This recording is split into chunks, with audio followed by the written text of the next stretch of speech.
The Olympic torch usually gets a gentle jog around the event's latest host country before the games start. But for Sochi, it's going into hyperdrive for worldwide trek at more than 28,000 kilometers an hour. Paul Scott reports from outside the Baikonur cosmodrome to explain how.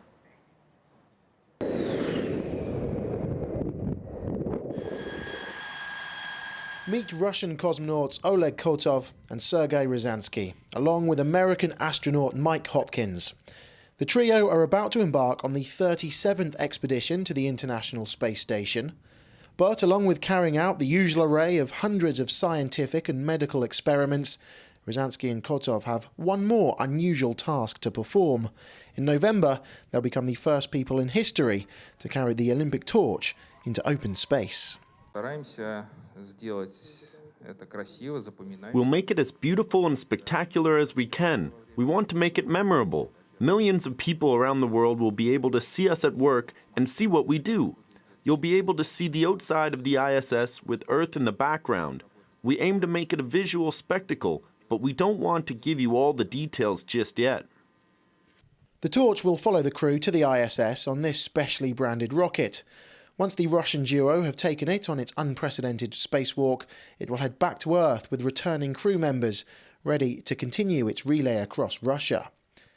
Starting in Moscow in early October, the torch is to travel 65,000 kilometres around the country and will be carried by 14,000 bearers, 2 of which will be on the ISS. Although it won't be lit when Ryazanskiy and Kotov got their hands on it, the very same torch will be used to light the cauldron during the game's opening ceremony in February. The crew of Expedition 37 are relatively inexperienced. Only Commander Kotov has been to space before, and he's providing a reassuring presence for the newest members of the space community. But I'd also like to say I feel very confident, and part of that comes from our commander, who's obviously very experienced in the spacecraft, but as you can see here in the press conferences as well, he always has a calming presence. After launch, the Soyuz spacecraft is set to orbit the Earth 4 times before docking with the ISS, the entire journey taking just around 6 hours. The crew set to remain on board until mid-March. Michael Fossum, who returned from the ISS 2 years ago and one day hopes to go back, explains what they can expect. I'm very excited for Mike and Sergei as they look forward to their first flight. They have dreamed about this like all of us did really from the time of childhood, and now they're preparing to live that dream. They're a little nervous, they're a little excited, and they're professionals. They're looking forward to doing the job for which they've trained for many years.